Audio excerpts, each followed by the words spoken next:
जय जगन्नाथ सांग मैंने तो फ्रेंड देखंतु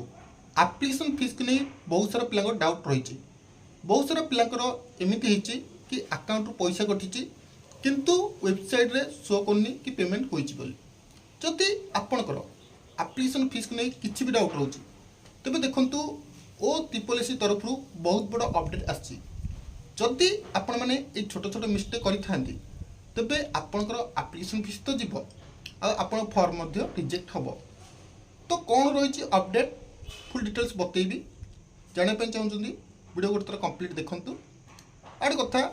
आपण मैंने आम वीडियो को एत मात्रा भल पाए दौरान सपोर्ट कर तेणु आपण पाखे मु ऋणी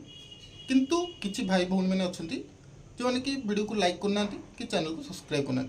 तो से मोर गोटे अनुरोध रही वीडियो भल लगुच किसी इनफर्मेशन मिलूँ निश्चिंत चैनल को लाइक कर सब्सक्राइब करने ओके। तो देखो फास्ट कथा मु फास्ट प्रोब्लेम आपको सॉल्व करछि जो मानकर माने पेमेंट कला बेले अकाउंट रू पैसा कटुची किंतु वेबसाइट रे शो करूनी कि आपन पेमेंट होइछि बोली तेबे आपण माने से पैसा को किपर रिटर्न पाइबे। तो देखंतु ओ त्रिपल तरफ रू गोटे छोट अपडेट आइछि मु आपन देखै दउछि देखंतु फुल डिटेल से कहि नउछि जो मानकर एपरी प्रोब्लेम होछि जदि आपण माने पेमेंट करूछंती तेबे देखंतु कन्फर्म पेज जिते आप गूगल पे हो फोन पे हो जो थ्रू पैसा कटुची से गोटे कन्फर्मेशन पेज आसो तो आपने काइंडली से पेज को प्रिंट कर रखु समस्त अनुरोध करुँची से पेज आपन जेनेट होनी जो पेमेंट हो कन्फर्मेशन पेज जब जेनेट होनी तेबे आपने धरी नियंतु कि आपन पेमेंट रिजेक्ट हम माने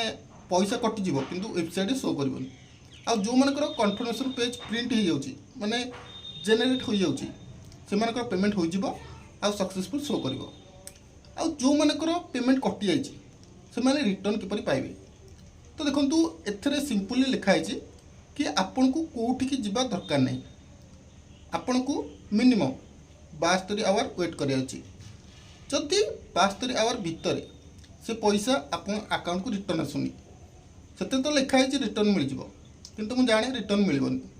जदि आपन अकाउंट रु से पैसा आसुनी तबे आपण माने से परिस्थिति कौन करेंगे ना आपण माने जो बैंक थ्रू रु पेमेंट करथिले सपोज आपण बैंक इंडिया तरफ रु पे कले स्टेट बैंक ऑफ इंडिया तरफ पे करछंदी तबे काइंडली से बैंक रे जाई कंसल्टेशन करंतु से बैंक रे जाई बुझाबुझी करंतु वे तो तांको थ्रू रु आपण पेमेंट को आसी जाय पारे कारण एथरे ओ त्रिपल कहूची कि भाई तार किसी प्रोब्लेम नहीं जदि आपन अकाउंट पैसा कटुची और रिटर्न आसुनी तेबे आपण बैंक रे कंसंट्रेट करंतु बैंक वाला पाखे ऑप्शन अच्छी सी चाहिए रिफंड करें तो ये प्रोब्लेम रोचे। द्वितीय डाउट जो मैंने भाई साइबर कैफ रे अप्लाई कर कहबी कि जाऊँ अप्लाई करा काइंडली पेमेंट कला बेले कहतु कि भाई आपन अकाउंट रू पेमेंट करेंगे कारण एथरे लिखाई जो आपने जो अप्लाई कर एप्लिकेशन फीस 500 टका यहाँ टोटाल आपको रिटर्न मिल किंतु यदि आप साइबर कैफ अप्लाई कर तेबे साइबर कैफ वाला कहतु कि से आपन अकाउंट स्कैन कर पेमेंट करेंगे कारण ये पैसा जो रिटर्न मिल ये डायरेक्ट साइबर कैफ वाला को मिल माने जो अकाउंट रू पेमेंट होते डायरेक्ट लिखाई तेणु जो मैंने ये भूल कर प्लीज निज अकाउंट रू पेमेंट करूँ कारण भाई application fees direct cyber Kaif वाला को जीव जदि आप निज अकाउंट देते तेबे आपण को निज अकाउंट को रिटर्न मिल। तृतीय आउ गोटे कथा इतने लिखाई जो मैंने फॉर्म अप्लाई कर समस्ते एग्जाम देवाक बाध्य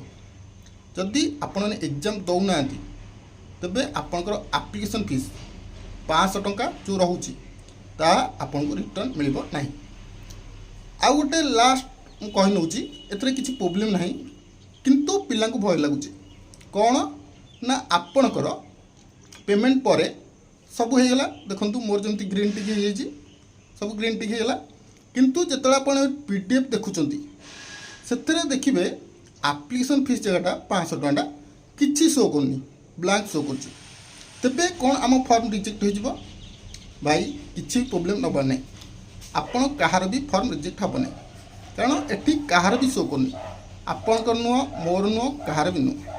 तेणु बास एति एप्लिकेशन फीस कि नहीं किसी भी डाउट रुहतुनि ଆପଣ ସମସ୍ତଙ୍କର ଫର୍ମ ରିଜେକ୍ଟ ହେବ ନାହିଁ ଓ ଆପ୍ଲିକେସନ୍ ଫିସ୍ ଆପଣ ନିଜ ଆକାଉଣ୍ଟ ଯଦି ଦେଇଥିବେ ରିଟର୍ନ ମିଳିଯିବ। ତ ବାସ୍ ଏ ଭିଡ଼ିଓରେ ଏତିକି। କିଛି ବି ଏହା ଛଡ଼ା ଡାଉଟ୍ ରହୁଛି ନିଶ୍ଚିନ୍ତ କମେଣ୍ଟ କରିପାରିବେ। ଆଉ ସମସ୍ତଙ୍କୁ ଗୋଟେ ଅନୁରୋଧ, ଯେଉଁମାନେ ଭିଡ଼ିଓ ଦେଖୁଛନ୍ତି ପ୍ଲିଜ୍ ଗୋଟେ ଲାଇକ୍ କରି ଚ୍ୟାନେଲକୁ ସବସ୍କ୍ରାଇବ୍ କରିନେବେ। ରହିଲି ଫ୍ରେଣ୍ଡସ୍, ଜୟ ଜଗନ୍ନାଥ।